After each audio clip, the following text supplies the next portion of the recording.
Sup nerds. So in today's video, we have Geek or Jock episode 3, and you're probably thinking to yourself, Geeko, we have episode 1, where's episode 2?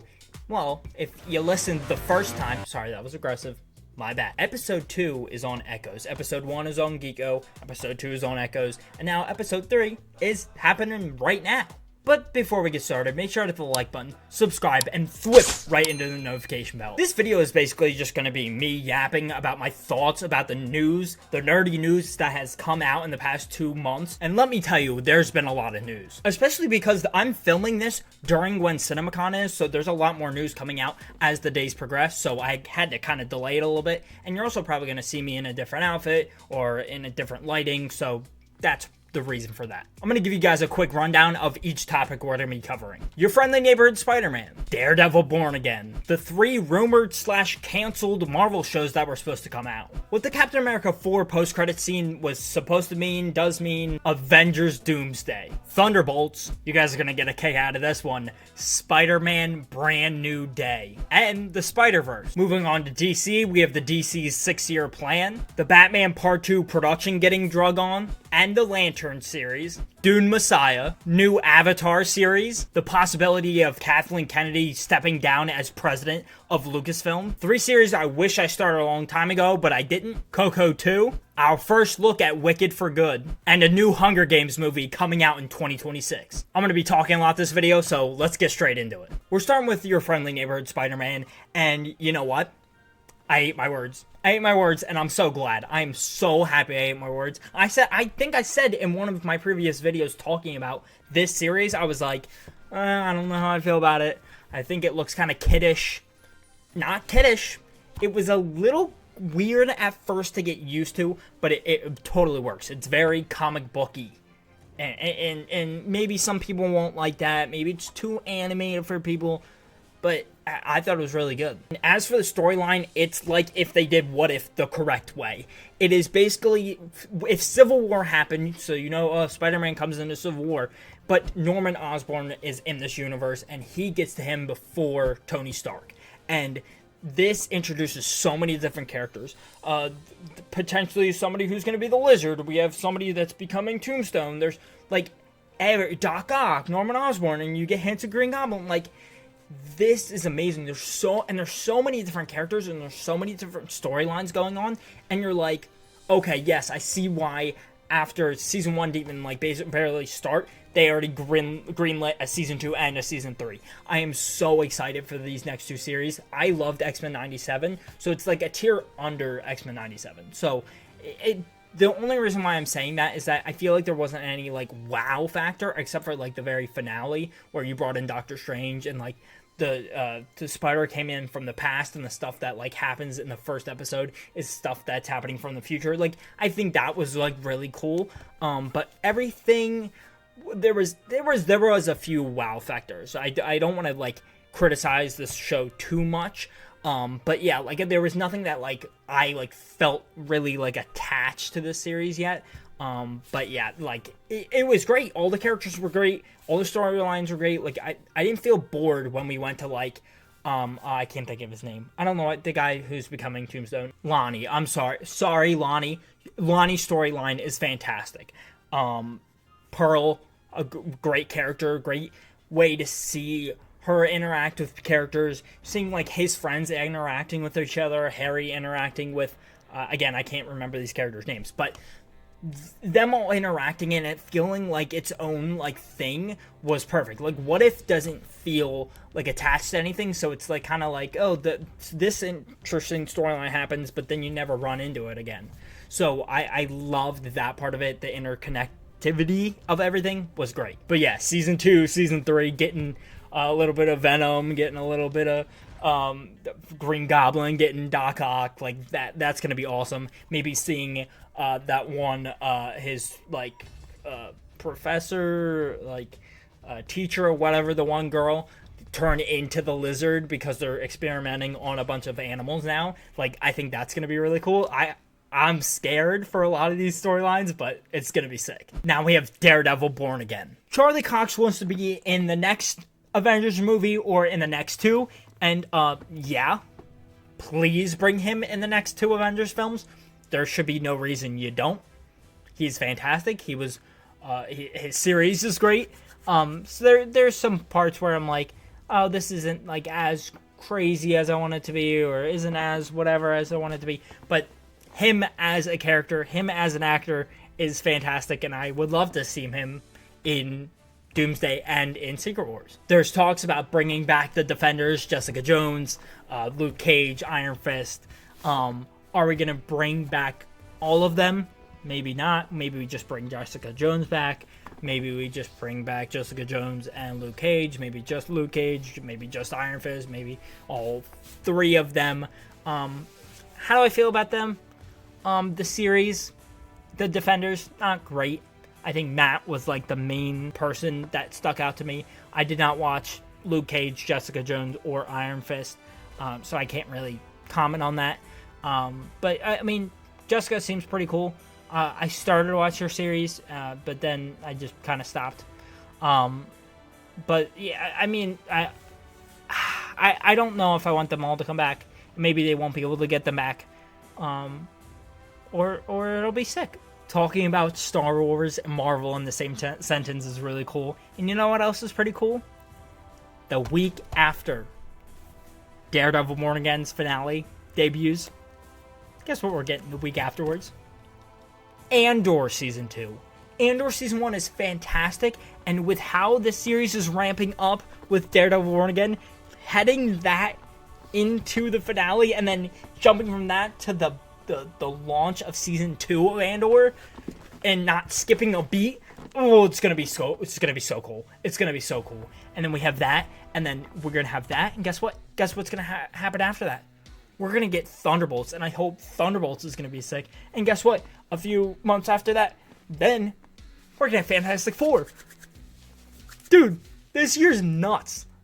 This year's nuts, and I'm so hyped to be hyped about more than just Marvel.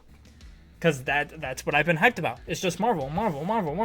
But now we get Superman. Now we're gonna get hopefully a good Jurassic World. Hopefully we get a really good Andor Season 2. Like, it's gonna be sick. Jon Bernthal as the Punisher is getting a special presentation. I didn't know they were still doing that. They are, apparently, and that's great. That'll probably hopefully come out during a fall month. That just feels right to come out around like a Halloween series. That's gonna be sick. That's coming out in 2026.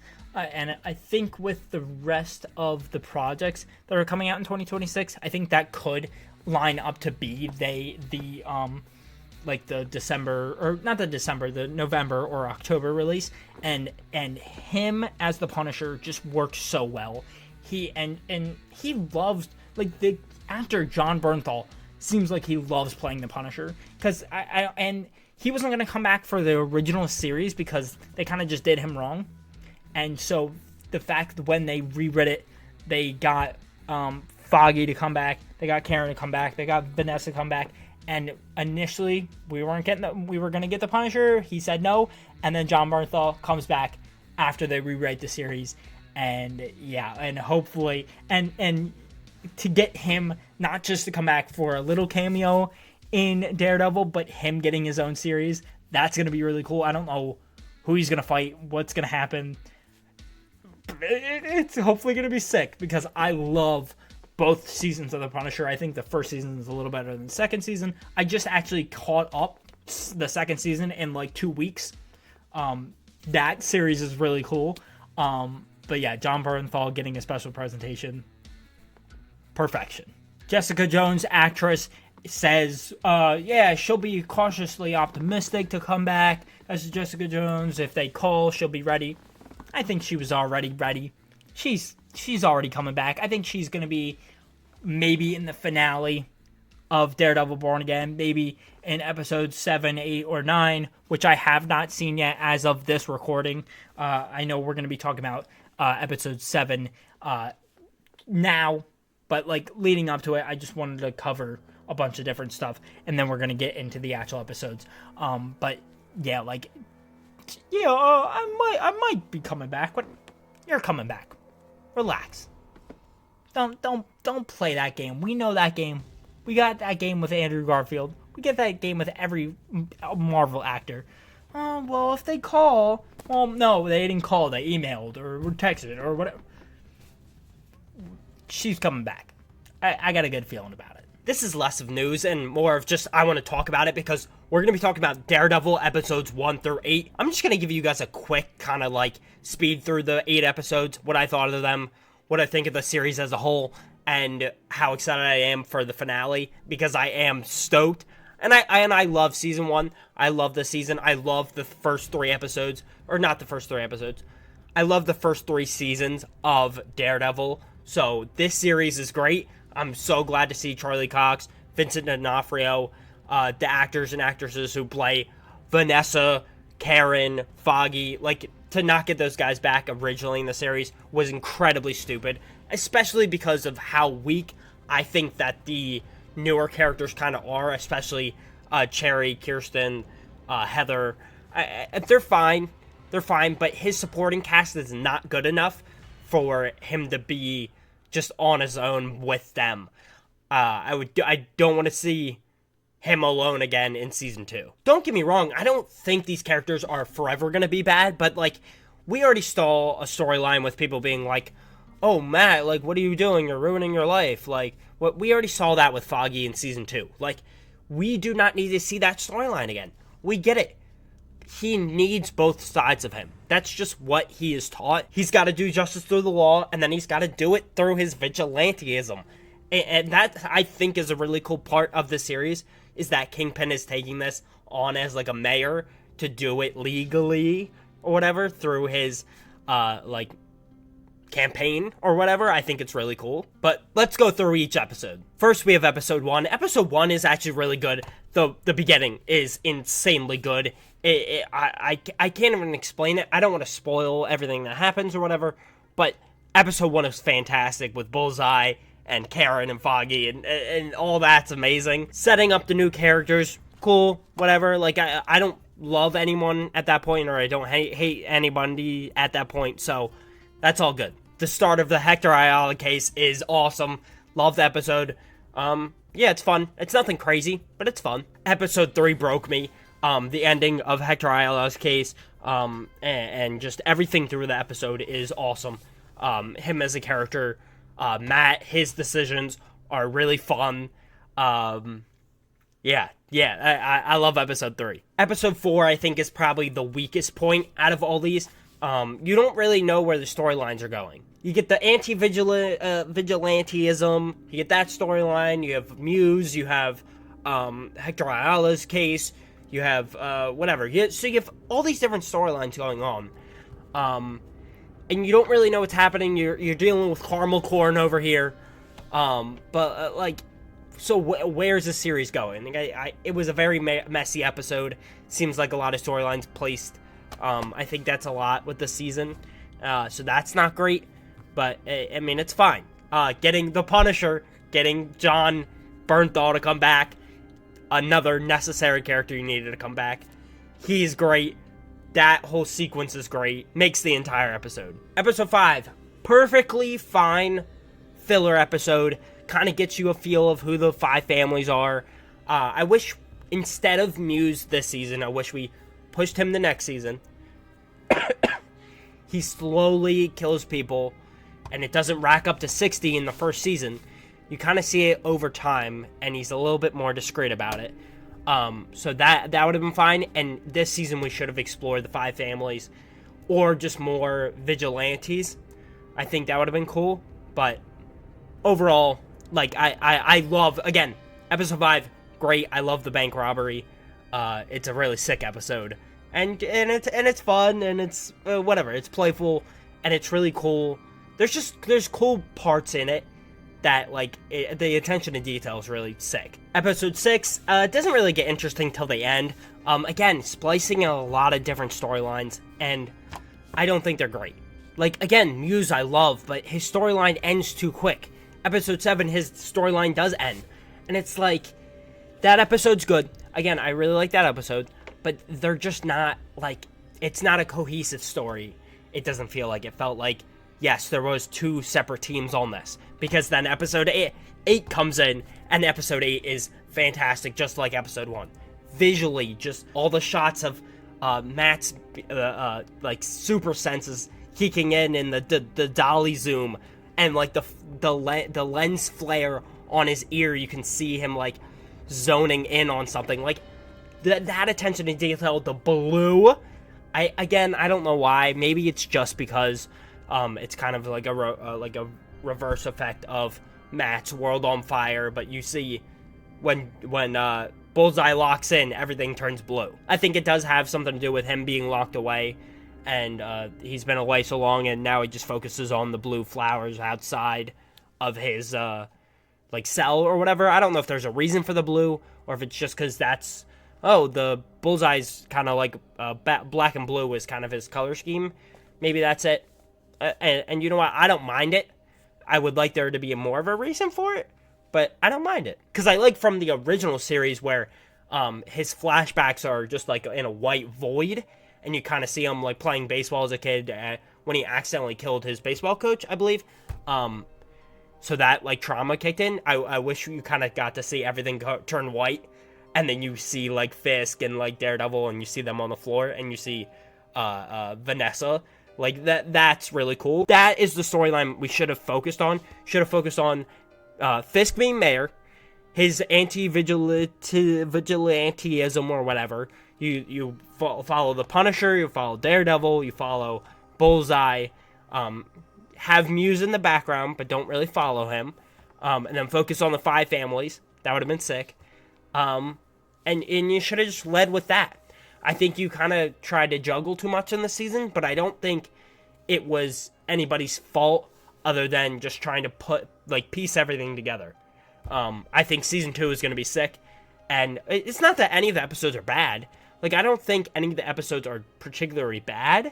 I just think that they could be better. Like, all the actors and whatever, they do great. I'm not blaming the actors who play Cherry or Heather or Kirsten. I don't blame any of those, but it's just like how the characters are written and kind of like whatever. It's not great, but it's not necessarily bad. But yeah, we're going to move on to the finale, and that's going to be sick. So stay tuned for that. I'm so excited. Dude. It should be sick. And the same people who directed episode and did all creative stuff in episodes 1 are doing episodes 8 and 9, so you kind of get a feel of, okay, this is how the series is going to be, and hopefully this is how season 2 is going to be. Yeah, but I'm stoked. But yeah, that's all I have to say for the first 8 episodes. Nova, Strange Academy, and Terror Incorporated all get paused at Marvel Studios. Is this the right choice? Yeah, unfortunately. The only one I really knew was actually happening was Nova. A series about Strange Academy was going to be like, I guess kind of like Hogwarts, where you kind of see all these different sorcerers and see them interact. And then Terror Incorporated, I don't know exactly what it's going to be about, but again, obviously it's going to be some sort of horror, supernatural stuff. Like, I love that, but I feel like there's so many different directions you could go with it. Yeah, like a lot of these series, I'm like, okay, they could have been cool, but it's all built on potential. So if they're not pushing the story forward in the MCU, then it's like, meh. Like, I could do without. I would love to see Thanos destroy Xandar, but you could bring that into some storyline, Doomsday. I don't know how you're gonna actually do that stuff. But I am excited. But don't get me wrong. I need a Midnight Suns with Moon Knight and Blade and Werewolf by Night and Ted and Elsa Bloodstone. And like, I need that storyline, but we can do that there. We don't need a series for it. But yeah, like, again, these series, fine, don't need them. So when I first heard the Captain America 4 post-credit scene, it was the leader going, oh yeah, there's other universes out there, you think you're the only ones trying to save your universe? That, like, it was at plain value, like, yeah, there's going to be other universes trying to save themselves, and he probably knows some sort of thought, like, some sort of theory on incursions and all that, and, like, he kind of just, like, summed it up, whatever. But, like, from my perspective, that was it. There was no whatever to it. Apparently, by one of the, I believe one of the directors, one of the whatever, was like, yeah, that was referencing the Illuminati. And like there was a quote about it, but apparently in the interview it wasn't clear that that was going to be like a final intention. Like that could have just been like written up and like a thought behind what he was saying. But in my head, I don't think Marvel is going to be like, yeah, let's bring back the Illuminati. Like maybe a formed team of a bunch of different people, but maybe they don't call it the Illuminati. I just think people have a bad thought of the Illuminati after Multiverse of Madness. I think they were the main problem. Not because we didn't care about, not because the thought of that team is bad, but because we didn't care about those characters yet, and then they just died. But in my perspective, you don't want to reference the Illuminati, especially off of that. If you build up to the Illuminati, you're like, oh yeah, we need eyes everywhere. Like we need them for the Avengers. We need it in Wakanda. We need it in Cosmic. Like that, the thought of the Illuminati team makes sense. But to like have that post-credit scene mean that, it's such a stretch. And that's my problem with these post-credit scenes. It's like, this should lead straight into the next movie. Like, it should be the first frame, like, before it. Like, I feel like a lot of the post-credit scenes, like, don't do that anymore. It's like, oh, yeah, there could be a threat right here. Like, I think, and to be honest, which kind of sucks, I think the really cool post-credit scene that has happened recently was, I guess Spider-Man No Way Home, but Quantumania, where you got to see the Council of Kangs, and that was the whole arena was there. I know they're not doing Kang with all the controversy. Maybe they do. Maybe I don't know everything about his case and whatever. But that's not the point of the video. The point is that I need a post-credit scene that actually means something. And it's not a false promise, or it's like, oh, we're gonna get here eventually. We're gonna get to Tiamat eventually, and we're just gonna put him in the movie and have him as a plot. But like, it just feels like half done, to be honest with you. Yeah, but honestly, that was stupid, and I think it was taken out of context. What he meant by, oh yeah, that meant it was he was talking about the Illuminati. I think that's a thought, but not a final, like, yeah, that's what he was talking about. Avengers Doomsday is starting production now. And I know you saw those chairs. We'll get to the chairs in a second, but let me go over a few things before then. What I think Doomsday should be, I think it should be an establishment of teams. We get to see all these different teams around. I think in Infinity War, you saw a bunch of characters, and here's a guy here, here's a guy here, here's Thor there, here's whatever, and you kind of see them form. Here's a team on Wakanda, here's a team on Titan, here's a team here. Like, I think they could do that times 10 in Doomsday, and obviously, I guess the run time's gonna be crazy, but yeah, I think you're just gonna have so many different teams. You're gonna have the Thunderbolts, you're gonna have the Avengers, you're gonna have the Champions, Young Avengers, you're gonna have the Cosmic team, you're gonna have maybe the Guardians, you're gonna have the multiversal X-Men, you're gonna have the Fantastic Four, like, and maybe if they do it this way, if Spider-Man 4 is not grounded, you have a Spider Island, and you have a Spider-Man team where it's Miles Morales, Spider-Gwen, Tom Holland Spider-Man, Tobey Maguire, Andrew Garfield. Like, you go crazy with it. Spider-Noir in live action. Like, again, I don't side thought, but I don't want any animated characters in Doomsday. That's for a separate time. But yeah, like, you could do it, but I think this movie with how many characters there are, you just have follow this team, follow this team, follow this team, follow this team, and you kind of see where that takes you, and maybe you group them together more, just because you don't want like 15 different storylines people are going to have to follow, because they're going to be lost already with how many characters there are. But yeah, I don't know if we're going to get all the characters for the whole screen time. I think we might follow the first people introduced on the chairs, the Avengers, then the X-Men come in, or the Fantastic Four come in because their universe gets destroyed, and then the X-Men come in, and these incursions happen as the movie get on, but like, we don't follow every Avenger, every Doctor Strange. Like, we don't follow everybody we know yet until Secret Wars, or until the end of Doomsday, or just in the beginning of Doomsday. Something along those lines. And this also makes sense because of that Avengers Doomsday leaked concept art that the Russos were like, nah, that's not ours, whatever. I think it was theirs, to be honest, but I think what they should have done, if it was theirs, they should have just been like, yeah, it might not be the end of the movie, we might include some of that stuff, we might not. I think you, like, kind of are like, fine. Like, have that as a possibility. Like, I think a lot of that concept art is Doomsday going into Secret Wars, because the way I see it is that a lot of Doomsday, in my opinion, should be in the 616 universe, and then towards Act 2, Act 3, that's when you get into Battleworld and you start to deal with that conflict. I think that would be cool.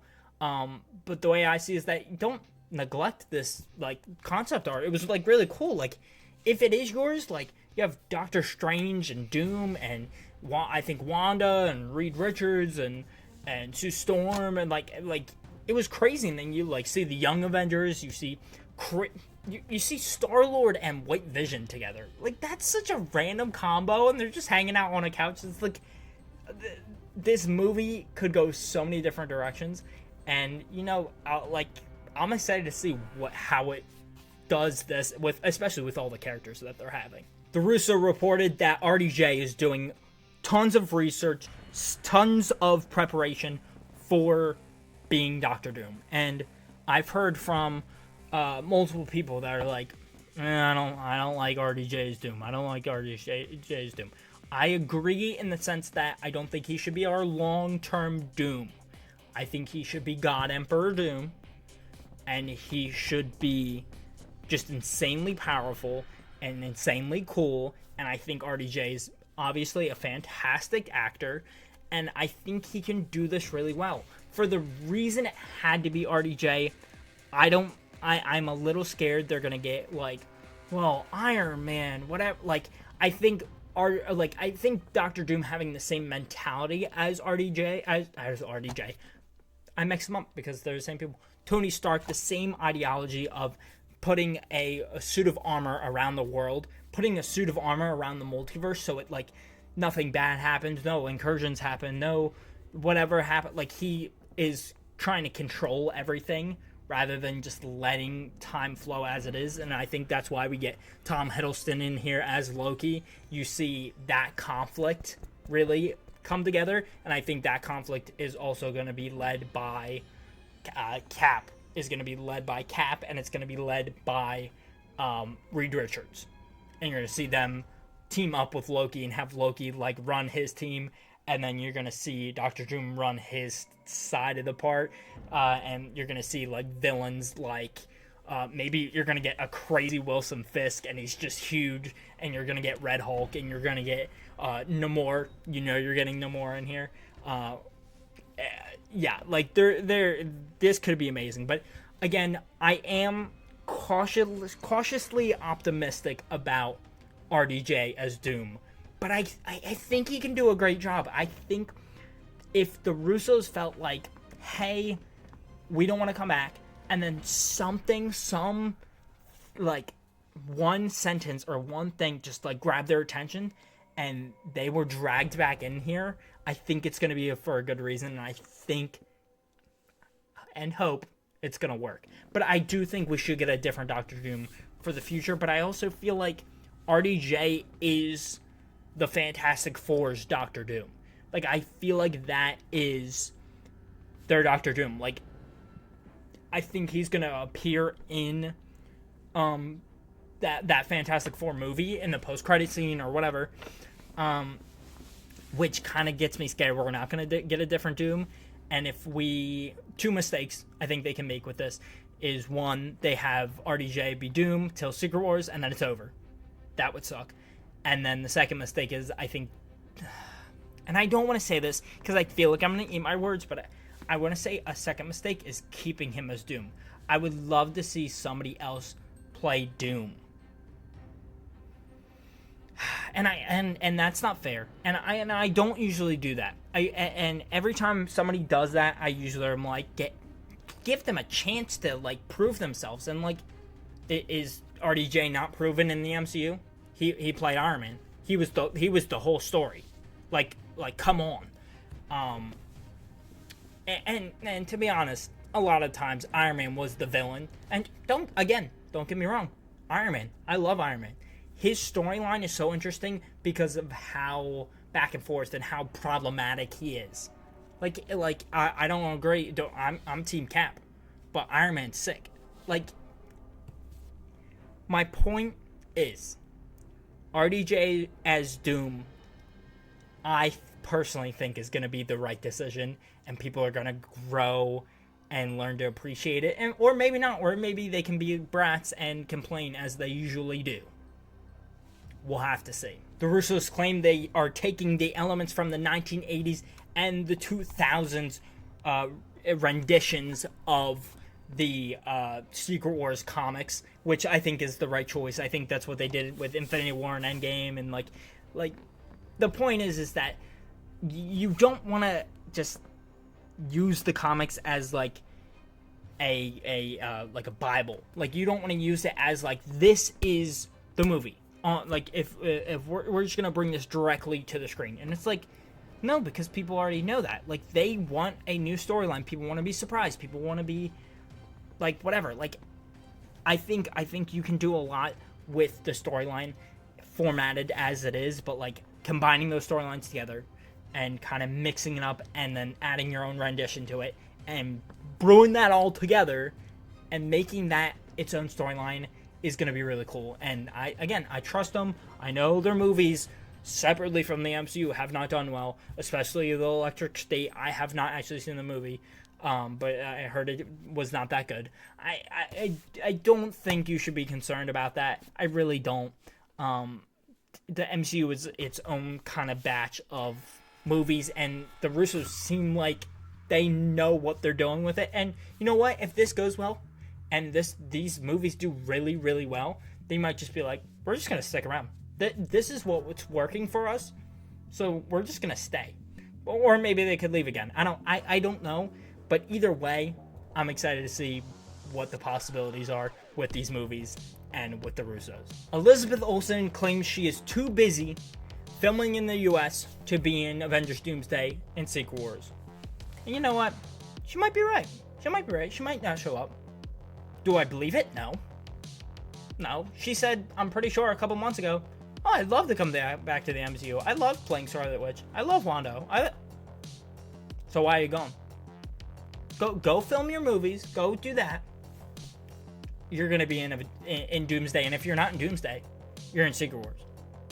I think it's that simple. I think maybe she isn't in Doomsday. For how the Doomsday is going to go in my head, I think maybe post-credit scene, but I think you save her for Secret Wars. I think you're like, oh man, she wasn't in Doomsday.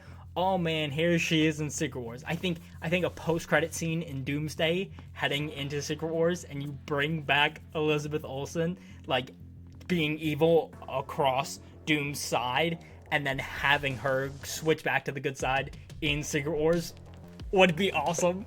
She's so great as Wanda, and her character's awesome, and you got people dying over here.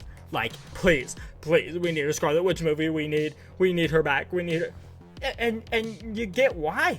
Her character's fantastic, and WandaVision just pushed that. And Multiverse of Madness, she was the only good part of it. And she was actually really scary. I would love if they would do a solo project with her. And you're like, what would you do with her solo movie? And it's like, you could do a deal with Doctor Strange again. Maybe you do still deal with Doctor Strange. But you have Doctor Strange with a team. The Scarlet Witch versus the Midnight Suns. The Scarlet Witch versus the X-Men. Like, hey man, I know she's probably going to be good again, or you could pair her up with that team and go against Mephisto, or you go against another villain. Like, you need to bring her back. Give her a solo movie after Secret Wars, 2028, 2029. And it's going to be amazing. But she's coming back. Let's go over the names that were announced during that 12-minute, 5-hour stream of just director's chairs. And let me first state, I loved it. I think it was so, not even so unique, so just there. It gives you, people who can't pay attention for most of the day, a stream they can just put in the corner. They're doing their work. 12 minutes go by. Oh, they're gonna be in the movie. Cool. They're gonna be in the movie. Cool. They're gonna be. Oh, I mean, we knew that. We knew that. Kelsey Grammer? No. Oh, Alan Cumming, Ian McKellen, like, and they James Marsden. They like freak out. Like, that's perfect. I think that was perfect. And you know what? And I heard Eric Voss talk about this for New Rockstars. He said, basically, you gave people that know what they're talking about and are so excited about this movie, you give them 12 minutes to talk about each character. And I kind of had the same sentiment where I was like, if you just posted all these names all at once, people are going to be like, whatever. Because people still believe, oh, superhero fatigue, whatever fatigue. Like, people love Invincible. People love The Boys. Well, like, people are excited about Superman. Some people are hating, but the movie's not out. But yeah, well, whatever. My point is, it's not a superhero fatigue. It's not whatever. It's just the interconnectivity, as I stated before, is very important for Marvel, and they've kind of went away from that. So I think this was perfect, and I'm so excited to see Doomsday. But my theory is that, like, it's important who they announced, not who they didn't announce, because, again, they said we're going to get more. So I think we're going to get some of the sorcerers. We might get Doctor Strange later in the movie. But yeah, like, I think, again, these people were saying, like, these are probably the people who they probably are going to be able to film first, and they're going to be hard to try to, like hide, like, oh, this person's going to be in the movie? Like, oh, well, like you're not going to be able to hide Patrick Stewart and Ian McKellen and James Marsden, and, like, you're not going to be hide all these cameos or whatever. Like, you can hide a select few cameos if we don't think Spider-Man's going to show up, and then he does show up in the movie, or if we see Scarlet Witch show up and we didn't think she was going to show up, or we have to see Doctor Strange and we didn't know Doctor Strange was going to show up, like, then that's fine. But yeah, like, I think you gotta look at who they did announce, because I think the most important thing is, like, figuring out this movie is, like, seeing what the storyline is. My theory is that they go, okay, here's the Avengers. Sam is like, after Captain America 4, he's like, okay, I gotta form the Avengers. Here we got Simu Liu, we have Shuri, we have Joaquin Torres, we have Chris Hemsworth Thor, we have all these characters. Here's your Avengers. Okay, so here's your Avengers. Get a few Wakandans, get a few whatever. And so they're established, and they're like, we have this incursion problem. And maybe, I think they're definitely going to announce, Tiana Paris and Brie Larson. And you're going to have Brie Larson a part of the Avengers, but she's off. Like, my friend just got sucked into this portal, and if we got Kelsey Grammer announced and a bunch of these X-Men announced, that's going to be their main concern. Hey, look, the X-Men, like they're like in this other universe. Like, what should we do about this incursion? Avengers, team up. Oh. And we try to figure this out, and we talk over, whatever. And then you have maybe conflict with Namor, you get the Fantastic Four come in, and that's all in Act 1. And that's crazy, whatever. And the incursions get worse. And with the Fantastic Four come in, you also have Doctor Doom come in. And that's when problems start. Doctor Doom's like, Namor, you want to come help me cause some trouble, whatever. Like, you get all this, you get Magneto teaming up with him, and you start to get a crazy look at that team. And that starts happening. And then Act 2, you get characters like the Guardians, maybe some straight level people like Charlie Cox. We're getting Daredevil, Punisher, and there at Act 2, we might get Spider-Man. And you get to see his comic book suit, and you might see him kind of emo, doing a little Toby dance. Might have a little symbiote on his hands, dealing with Spider-Man 4. And yeah, you deal with that, and then either all the X-Men come into the MCU, or all of the Avengers go to the X-Men universe and Doom's creating Battleworld, and going into Act 2, you see Doom creating Battleworld, and then Act 3, you get everybody dragged in, and you start to figure out where everybody is, where the teams are, what's happening, what the storylines are, and then you see, and then at the end, the very end of the movie, I think you see, oh, here's Doctor Strange gets sucked in. You have all the street level characters get sucked in. You see the young Avengers get sucked in, like, and they all get dispersed out, and that goes into Secret Wars, and you really deal with Battleworld at that point. That's what I want. My voice is getting a little whatever because I'm talking a lot, but that's what I want for this movie. Halle Berry tells audiences to keep waiting because she's not going to be in Avengers Doomsday, which I think is some bull, because when she was with Chris Hemsworth, when she said this, he was like, whoa, you're not going to be in it? Because how are you going to get back Ian McKellen, Patrick Stewart, James Marsden, Alan Cumming, Rebecca Romaine? You're going to get back all those people, but you're not going to bring back Famke Janssen or Halle Berry?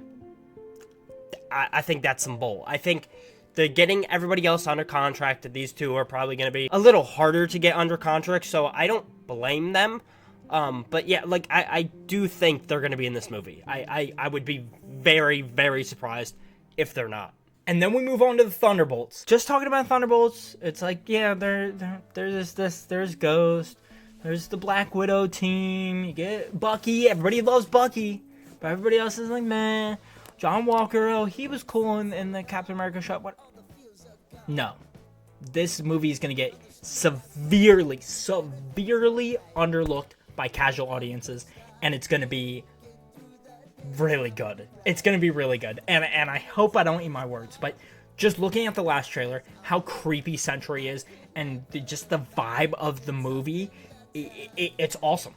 It is so cool. Like, seeing you literally get put into, like, his void. His, like, alter ego is a void, or the void, or whatever, which might be the same void as Loki, or I don't know if that logic is gonna make the same, like, sense, or if it's gonna be a different void, or his alter ego thing isn't the void. I don't know how that's gonna actually work, but yeah, that's the exciting part, is that you don't know what's happening. This villain, hopefully, not hopefully, I keep forgetting, Sentry is in Doomsday. Also, to go back to Doomsday, revealing which Thunderbolts survive, that was a little stupid. I don't know why. If you weren't gonna announce the whole cast, why are you announcing the Thunderbolts before the movie comes out? It comes out in like a month. Just wait until you announce everybody else. We would have been fine with just the Avengers and X-Men. That would have been fine. Whatever. Seeing how creepy Sentry is and having him not be a one-off villain is going to be awesome. And hopefully in Doomsday and in Secret Wars, you get to see Sentry a lot. You get to see Kingpin and Red Hulk and Zemo, hopefully. And you get to see Doctor Doom. And you get to see so many really cool characters. I'm excited for that. But yeah, my point is that this movie is going to get severely underlooked by the casual audience, but hopefully that trailer that emphasized the A24 feel to this movie and the highlighting Florence Pugh and highlighting Sebastian Stan was very important, because those two seem like the main leads, and they are both fantastic in these roles, and I hope they really kill it in this movie, and they are looked at as, like, these are the cool guys, like, these are, like, not B tier, not C tier characters, like, these are the frontliners. This is why people are going to see Avengers movies, like, for Florence Pugh and Sebastian Stan. That's, and hopefully some of these other characters, hopefully they get some redemption arcs and just aren't Disney Plus characters, or are not just one-off Ant-Man and the Wasp villains. But my other thing with this movie is that, I don't know who said this, but I think it was some director or producer or whatever, went, yeah, you want to know my comparison for this movie? Toy Story 3 Incinerator. What? Toy Story 3? That's how you know the movie's going to be either trash or amazing. And my bets are on amazing from how the trailers look. You don't compare a movie to Toy Story 3 and just move on with your day. What? And maybe it was just some stupid little remark, but, like, Toy Story 3 is fantastic. That's like top 3, top 5 Pixar, Disney animated movie for me. But my point is, that's awesome. Like, that kind of theme, you just get these bunch of grouped characters together, and they're just like, they're facing this, it seems like unstoppable task, and they're gonna deal with it together, and they get through it. Like, that seems really fun. It seems really cool. And then we have Spider-Man Brand New Day, a title revealed at CinemaCon. And if you just look at the title, it looks awesome. It looks really cool. It just, and maybe I'm like, oh, you're obsessing. You're obsessing over a title, Geeko. Like, you look stupid. Oh, it's just a title. It's just a what? I don't know. It looks more Spider-Man and less. And I don't like to say this about Tom Holland's movies, and he's not Iron Man or Iron Boy Jr. Like, I hated those comments because I love Tom Holland as Spider-Man. I won't get into that, but my point is that this looks like this is a brand new day. And I know that's based off a comic where it's the aftermath of Peter making a deal with Mephisto / Doctor Strange, getting people to forget who he is and whatever. So there's a lot of significance with that name there, which means it could be another multiversal project. But I don't know. Brand New Day sounds more grounded, and it could be somehow both, where you get Battleworld, but it's like there's a Manhattan in Battleworld, which is really cool. So it could just take place there, and you kind of just see kind of grounded characters get put there. And they just, I don't know how you act like that's normal. I don't know. But my point is that I think this movie's going to be really good. And these are all, I hope, I believe, I feel like it's not, there's nothing proving that it's going to be really good. I just love the final swing in Spider-Man No Way Home, and I love Tom Holland as Spider-Man, and I feel like you got Tobey and Andrew building as their Uncle Ben characters. Like, they are his mentors, and like you kind of get the feeling of those two movies and how different they were, and what they learned and what they felt, and you saw those storylines kind of come to an end, and then you build off their endings and their wisdom, and you put it into Tom's storyline, and you get him, and that's gonna be awesome. And I hope in Secret Wars you build off and you have Andrew go off in his storyline, and maybe he finds somebody else. Maybe Tobey gets his Spider-Man 4 like movie, and maybe whatever. And maybe Sony stops being stupid and you have Andrew Garfield as their new Spider-Man, and he fights Venom and all these different characters. That's a whole different thing. But my point is that I'm excited about Brand New Day, and I think that, again, that's a really cool title. I think they're going to, for the next two movies after this, they're going to go off of the word day, because it just seems like the most simple word out of the rest of them. The first one is the Home trilogy, Homecoming, Far From Home, and No Way Home. Sadie Sink has been casted in Spider-Man Brand New Day, which I think is really cool. I really like her in Stranger Things. I do really like Stranger Things. I'm excited for season 5, whenever that comes out this year. But yeah, I think she's a pretty good actress. I haven't seen her in a lot of stuff, so I can't be a good, like, whatever. But people think she could either be a version of MJ, she could be Jean Grey, which would be nuts. People think she could be Gwen Stacy. I may have heard Black Cat. I don't think people have really cast her as Black Cat. Or Screwball. I don't know where people got Screwball from, but the girl that was in the first Spider-Man game, I think a lot of people know her from. But yeah, I maybe I'm wrong, but I think it is going to be one of these. My prediction is Gwen Stacy. I don't think you do another MJ. And yes, whatever you want to call Zendaya's character or whatever, she is MJ. Okay, so you don't need another MJ. I think you introduce a Gwen Stacy, and I think that would be cool. But maybe not. Maybe so. So the plot of this movie, it feels like it is going the two separate ways. There's one information where Tom Holland says this movie is a fresh start, where it feels this is going to be street level with Kingpin, with Punisher, with Daredevil, with that's what it feels like. Okay, so we're going to go with that, right? But then there's another thing that's like, how is this not going to be taking place on Battleworld? Like, it comes out after Doomsday, so once Doomsday happens, it would have to be like a prequel to Doomsday, and then it might confuse audiences. Aren't we on Battleworld? Like, isn't the whole universe there? Oh no, this takes place prior, and like then you're gonna have to explain that whole thing. Like, it gets to a point where it's like, I'm scared to see which direction they go. I just hope they don't mix it too much where it's like it just becomes weird and it's like, oh, is this multiversal? Is this not multiversal? But you can, I believe, blend this in really well.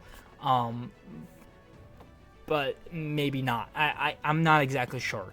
But I need some sort of element of straight level Spider-Man. Because that's what you set up in No Way Home. You get the really, really cool suit in No Way Home. I love the blue and the red, the like blue metallic with the red. Oh, it looks so good. It looks amazing. And then Tom Hardy said that Venom was supposed to team up with Spider-Man. I don't know if he said which movie. I don't know if it was like No Way Home was supposed to be like a bigger thing, like they were supposed to interact and that was going to be a whole thing, or that it's gonna happen, like it was supposed to happen in Spider-Man 4, it was supposed to happen in Doomsday, it was supposed to happen in Secret Wars, but it's not gonna.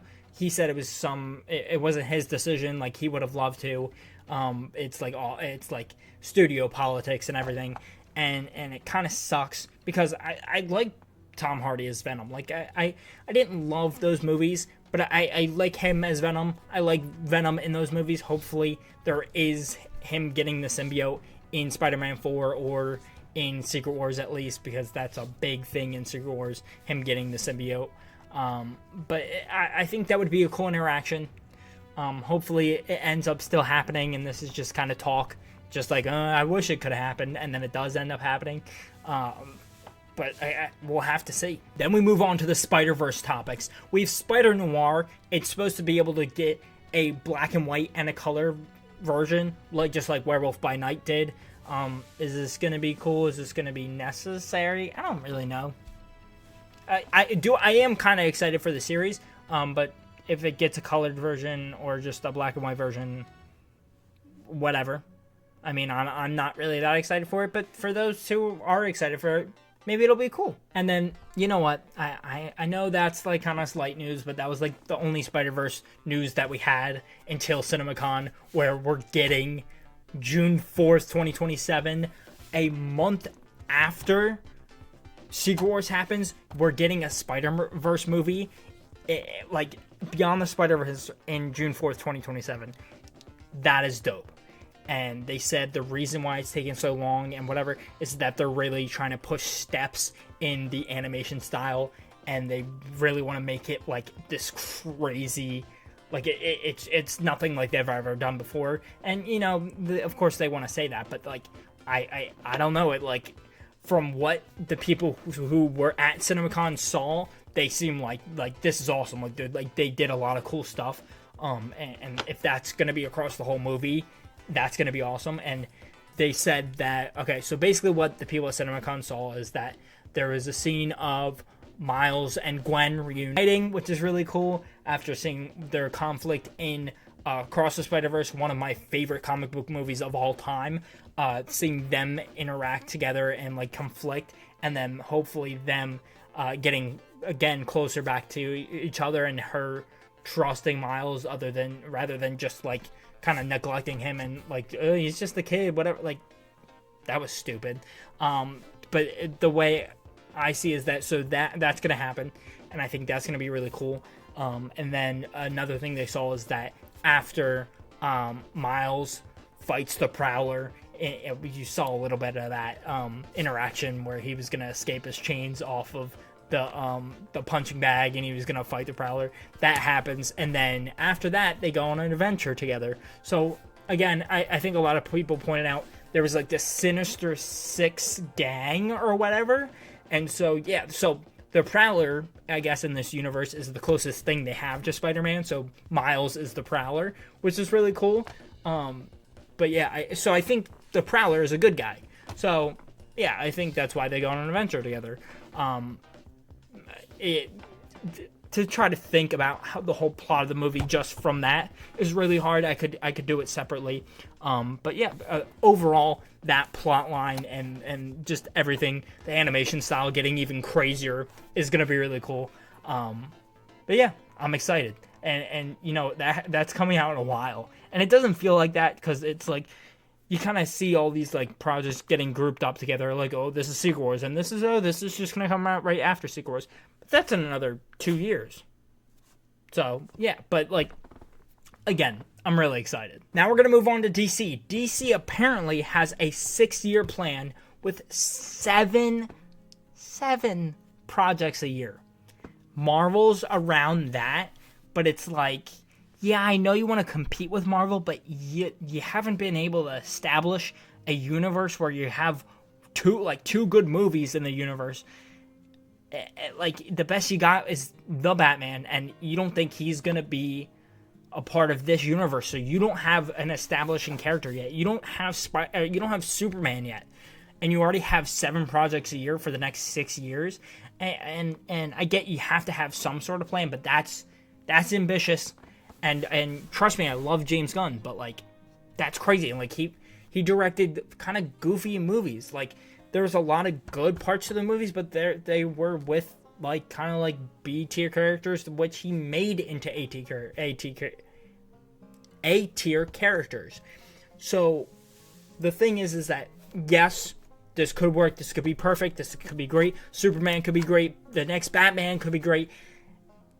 And that's awesome, and that works perfectly. But don't overwork your workers. Make sure you don't do that, because I think Marvel started to do that. Having 2 people, like having the people working on Quantumania were also working on Wakanda Forever. Like, that was a whole thing, and it made a lot of stuff look bad, and it was choppy, and it's just not good.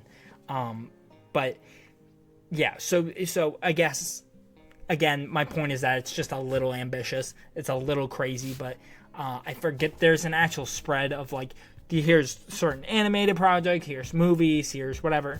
And yeah, so maybe it works, maybe it's cool, maybe everything's great, and we get a good DC and we get a good Marvel. I think that's the best scenario for everybody. And then because Feige has good connections with the James Gunn, eventually we get Marvel versus DC. That movie would be crazy.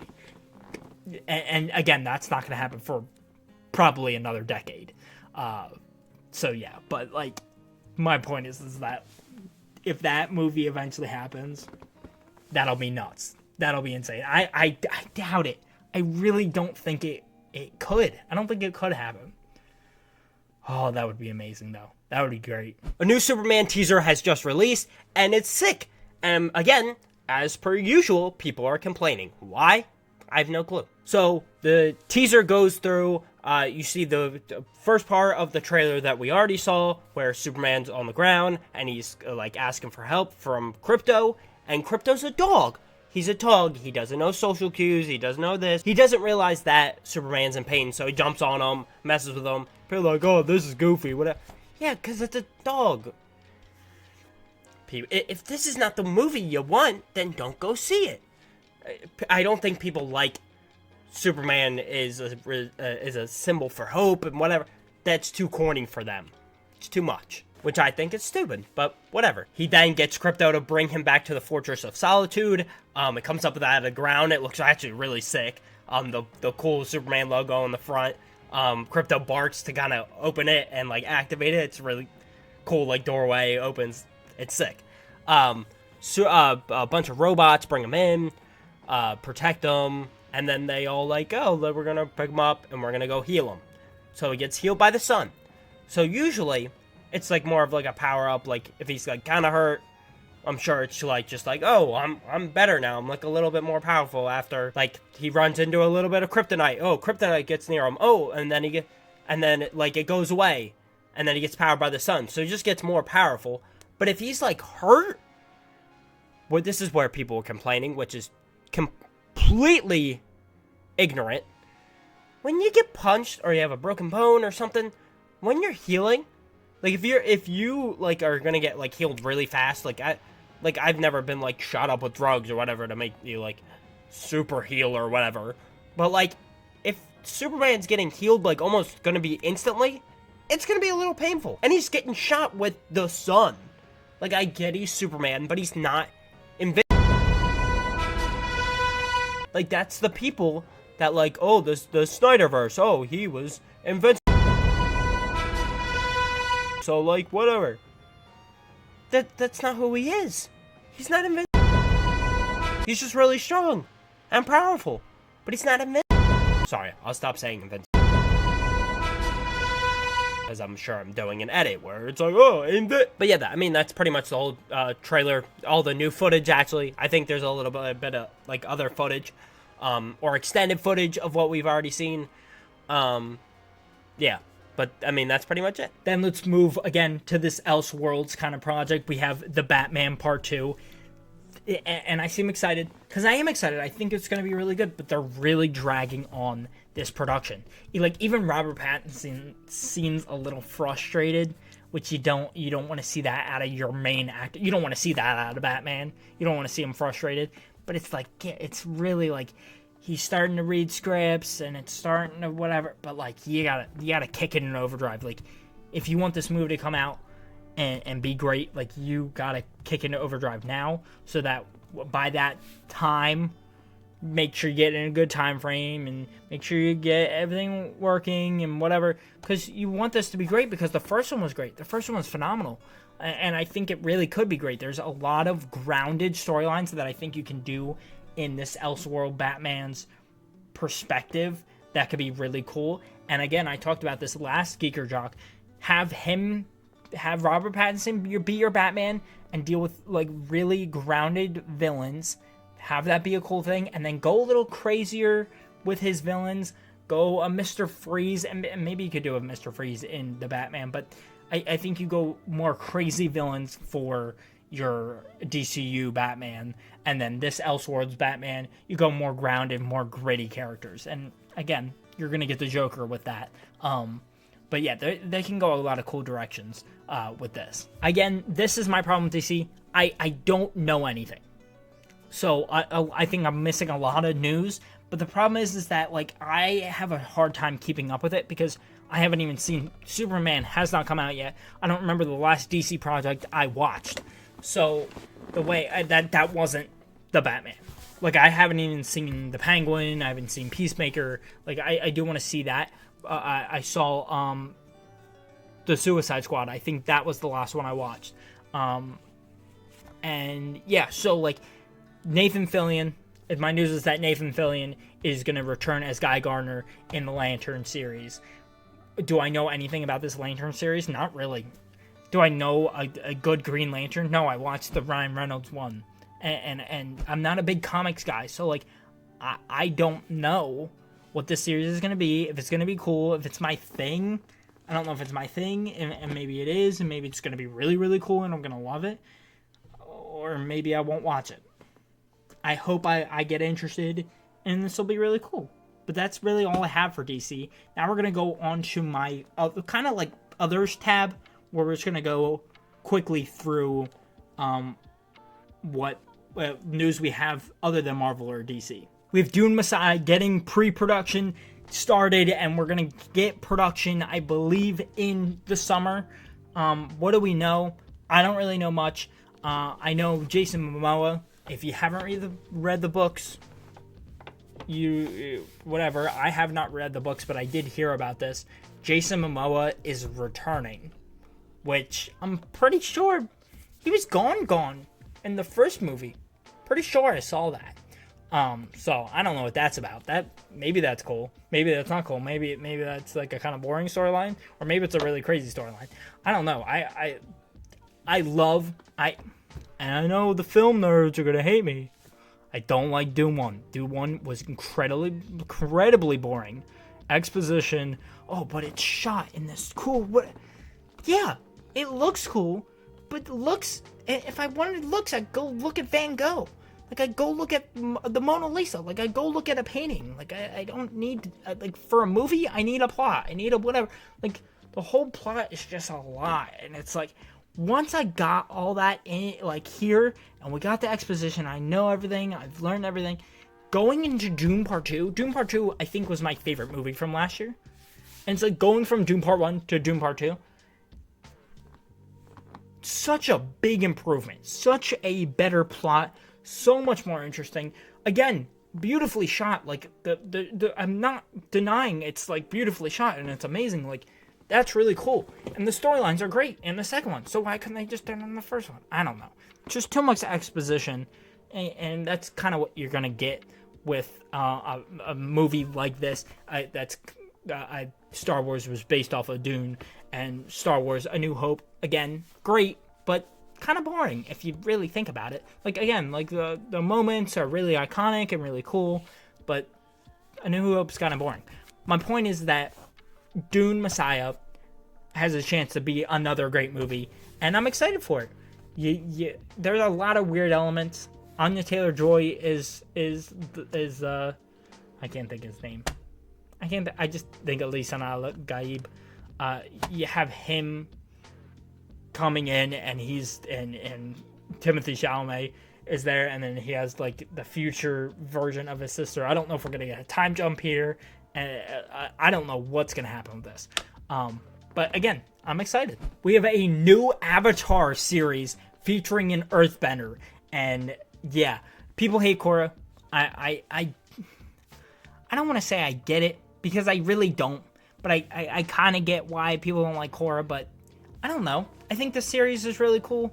I think there's a lot of cool moments, and you want to see your Avatar struggle and fail, but she kind of overcomes it, and people have complaints about her bringing in the spirit world into the regular world and the conflicts of that, and you know what? This new Avatar is going to deal with it. So if you really hated it that much, you're probably going to see the bad effects of it, and you're going to see this new Earthbender have to deal with the problems of this. And as an Earthbender, she is probably, I think it's a girl, I believe, she is gonna see the effects this is having on the Earth, or just like the people around her. And yeah, I think it's gonna be cool. Maybe it's not gonna be cool. Maybe it's just gonna be another core to people, and people are gonna like, oh, I hate this girl too. Wow, great. Nothing's gonna be as good as the first one. No one's gonna be as good as Avatar: The Last Airbender. And you know what? Maybe it's true, but still, you can still enjoy it. Avatar: The Last Airbender is incredible. It's one of my favorite shows of all time. But like, you can still enjoy other stuff, even though it's not as good as that one. Apparently, there's rumors about Kathleen Kennedy stepping down as the president of Lucasfilm at the end of 2025. This is great. This is great. My problem with Kathleen Kennedy is that these projects have just been all over the place, and what gets greenlit and what doesn't, and it's not even, I don't even know, and it's the sequels. It's The Last Jedi and it's Rise of Skywalker. I liked Rise of Skywalker at first, but that's a story for another day. The Last Jedi is horrible, incredibly boring, incredibly just meh storylines. But I think what you need to do is what you should have done from the start. You have Dave Filoni as the president, because anything made by Dave Filoni, any storylines that are written in The Mandalorian or whatever, in the Clone Wars or whatever, is great. So why just make him the president? Just make him the president and let him do whatever he wants to do with this Mandalorian and Grogu movie. Let him do whatever he wants with Andor Season 2 and whatever projects come off of the new sequel, probably episodes 10, 11, and 12. Like, let him do what he needs to do, and it's probably going to be great. So I'm excited about that. And there has been projects made under Kathleen Kennedy that have been fine, and some of them have not. And you know what? I think some of the projects get kind of blown up by how terrible the Star Wars community is. There's so much racism and misogyny and there's a lot of crap. There's a lot of disgusting acts by the Star Wars community, sending death threats to actors for playing a character that's supposed to be bad. It's just mind-blowing how awful people are. But my point is, Dave Filoni is going to be great, and I'm excited. Star Wars is releasing Tales of the Underworld for May the 4th. You know, usually these like series are pretty short, so I mean, I'm not going to complain about it, but it looks less entertaining than Tales of the Empire and Tales of the Jedi. I mean, maybe it's good. These characters are really interesting. I love Cad Bane, and I love Asajj Ventress. But, I mean, the trailer didn't make it look fantastic, but, you know, it looks fine. Hopefully it's going to be fun. Lucasfilm currently has a Star Wars, don't get ahead of yourself, Star Wars horror project in the works. Hopefully it's a movie, and hopefully it's a Darth Vader movie. Or we could do a Darth Maul, or whatever. But a Darth Vader solo movie, and it's a horror movie, would be sick. I feel like they're going to go another direction, and people are going to be really disappointed. But people have been asking for this for years. And you know how fun this would be? Please, please don't mess this up. This is the stuff like, if you want to get people to buy back into Star Wars, make a horror Darth Vader solo project. Please. It feels so simple. It feels like you can't mess this up, right? But knowing them, it'll be a TV show, and it'll be like some half horror stuff. And it's going to be on some random planet with random characters we don't care about yet. And it's going to be like, oh, that's fun, but how many people are going to go actually see it? I don't know. And 3 series that I should have watched a long time ago have news. Ted Lasso Season 4 is happening. And again, I don't know why I haven't watched it. I've seen clips of it on TikTok, whatever. I should have watched it, and I hopefully will watch it soon. I will make it a priority. But there's also shows like Invincible Season 3 that just came out, and then you're going to have Season 4 come out, I think, next year. I don't know exactly. Don't quote me on that. But people love Invincible. Why have I not watched Invincible yet? I just have not watched it. Simple as that. And I should. And then Severance Season 2, the finale just came out. And apparently that was really cool too. Why have I not watched this? I don't know. Coco 2 is set for a 2029 release. Holy 2029? I get they've already, like, they're already making, like, another Toy Story movie, another this, another... And I get that's a while away. One, that's crazy to say a release is 2029. I think they usually say this far out because they're going to be like making it anyways. So and animation takes a while. Coco, fantastic. I love Coco. Coco's great. Did it need a sequel? No, it did not need a sequel. Can they do an effective sequel? Maybe. Did Inside Out need a sequel? No. Did they give Inside Out a good sequel? Yeah. Inside Out 2 is fantastic. I love Inside Out 2. Hopefully it lives up to the first one. That's all I gotta say. It's gonna be hard. So to try to like just do a sequel, I think you could have given definitely another project a sequel, or just make another cool project, guys, please. One that I want to watch. We got our first look at the first poster for Wicked for Good. My girlfriend, big theater nerd, she loves Wicked. And I don't know really anything about the second movie. I did get some spoilers, which sucks. I'm not going to say it, but I got some spoilers. But hopefully a lot of the movie is not revealed, and I'll still be able to really enjoy it, and I think I will. I loved the first one, and I never dealt with anything musical theater at all. So to love Wicked from last year as much as I did is really cool, and I'm glad I get to experience that with her.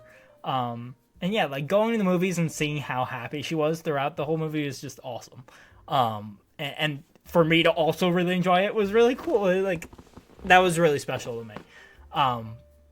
But yeah, you like the sentimental stuff, whatever. But yeah, Wicked for Good. What my girlfriend said was the poster was a little like kind of like not even hyper realistic. It was like it looked fake. It looked like really like whatever. And I get her point. So a lot of it seems whatever. But I think I'm more just excited to learn about Wicked for Good and to see like whatever, like to see Glinda and Elphaba's like their outfits look really cool. And I'm excited to see the storylines because I have no clue what's gonna happen, and I'm gonna try not to read the comments because I feel like the comments are gonna be like, oh well, this happens and this happens.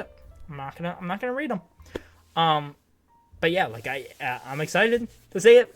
Poster looks fine. Hopefully we get some really cool posters leading up to the movie.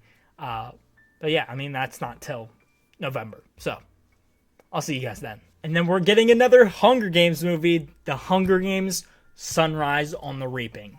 This is about Haymitch's story, and it comes out November 20th, 2026, I believe. So yeah, that's still, again, a little while away. But yeah, that should be really cool. I loved ballads and songbirds. I don't know. I'm bad with remembering stuff. But yeah, that movie was really good. So again, people love the Hunger Games, and people have been asking for Haymitch's games for a while. So I don't know much about him. But the character Haymitch is really cool. So to see his games should be pretty fun. Again, people seem really stoked about his game specifically. So I don't know why, but should be sick. Ellie Fanning is being looked at to play Effie Trinket in the new Haymitch's Games Hunger Games movie. That would be great. Yeah, I haven't seen her in a lot of stuff, but the stuff I have seen her in, she's been a really great actress. So, yeah, I mean, that would be fun. I don't know who I want to play Haymitch. I don't know a lot about his games or whatever. My girlfriend actually showed me the Hunger Games for the first time a couple years ago. So yeah, like the Hunger Games is great. Jurassic World Rebirth is looking to bring in the scares for this movie, which I think is the most important thing for the franchise right now, especially bringing in new characters, which I think you need. I think they should totally just like wipe the story and kind of like bring it somewhere else. I don't know how you can do that. I mean, you're kind of getting all you can from that story. And if you just like write it again and just do the same thing, it's gonna be like whatever.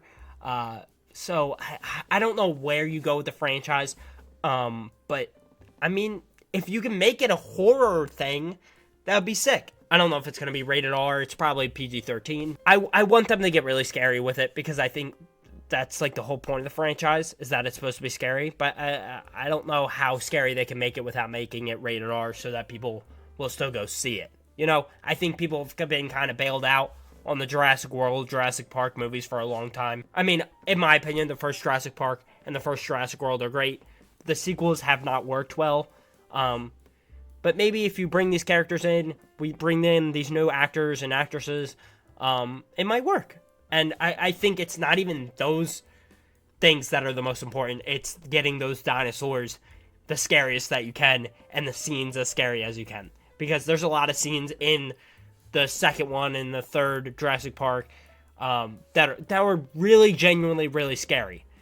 So like those movies are redeemed by those qualities, and I think that's all you really need to do with this movie.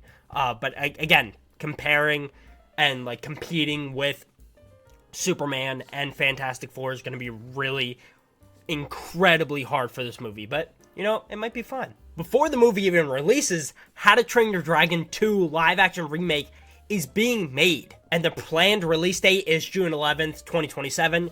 Yeah, cool. I mean, I'm not a big fan of the live-action remakes. I think this one is, like, really interesting to do a remake for. Just to see the dragons in real life, I think, in real life, or whatever. I think that's really cool. But yeah, I mean, Universal Studios, what they're doing over in their parks with the like having the characters there, I think those characters are really cool, and to like bring these characters back to life is sick. I don't think I've actually ever seen How to Train Your Dragon 2 or 3, so I need to go watch those. but I have seen the first one. I will watch the first 3 before I go see the live action. They're making a second one, and I think it'll be cool. Warner Bros. Confirms that they're making new Gremlins and new Goonies movies, and alongside that, a new Matrix movie. I have only seen the first Matrix. I have seen Gremlins. I don't know if there's an actual is there a sequel for the Gremlins? I think there is. I don't know. I have seen the first Gremlins. I have seen the first Matrix. I've not seen any of the sequels for any of them. And you're like, oh, have you seen the Goonies? I've never seen the Goonies. I know that's part of a series I want to do. We'll talk about that later. And I know I've mentioned this series for a long time. But hopefully one day we'll get to it when I start to feel like I'm ahead of stuff. And I kind of be like, oh, I have time to like cover other stuff. I would love to start that series. The Minecraft movie director is confused why police are getting called to the screenings because of the popcorn being thrown and the screaming and everything. And he's like, oh, it's weird. It's weird that that's happening. Sir, do you care at all for the workers at all? I, personally, for me, I think the theater is really important. I think that we need to support the local theaters, and we need to appreciate going to the movies because it is a magical and really cool experience. And I think when there's a movie in there that's really good or that you can meme the full out of, then you should go see it with your friends and have a great time. And you know what? Scream your head off. Because does that really matter? No. Jump on your friend's shoulders and whatever and freak out. I think that's fine. My only complaint is don't throw popcorn. Don't make it harder for the workers to, like, clean up after yourselves. Like, it is a thing to freak out about the chicken jockey. Like, I that's fair. I get it. I have not seen the movie myself, and I love Minecraft. I don't think I would find it personally, like, ironically funny. I don't think so. Maybe I'm wrong. Maybe I'll go see it. Maybe I won't. But the way I see it is that just don't throw popcorn. It's really that simple. And if I'm the people working there, the workers that have to clean it up, I'm locking the doors and I'm saying you have to clean this up before you leave because half those people who are doing it, not half, 90% of those people doing it are literally like just kids. And like you should be taught that there has to be some etiquette when you're going to the theater. Stop being a jerk. And there's people with their like little kids because this is a kids movie that are just going there to enjoy it. And if they get sprinkled with popcorn down their face and people screaming to the top of their lungs for the whole movie, their child's gonna be like traumatized. Really? Is that what you want? And it's like, oh well, whatever. No, come on. Stop being a jerk. This director is not helping at all. And they're probably going to make a sequel. And it's probably going to do the same thing. Just don't be a jerk, please. It's that simple. And I don't mean to sound like I'm old and I'm grumpy. No, it's just be respectful. That's all. I'm not saying don't go to the movies. I'm not saying don't freak out. Like, that's fine. But I'm saying just, like, be respectful, be mindful. That's it.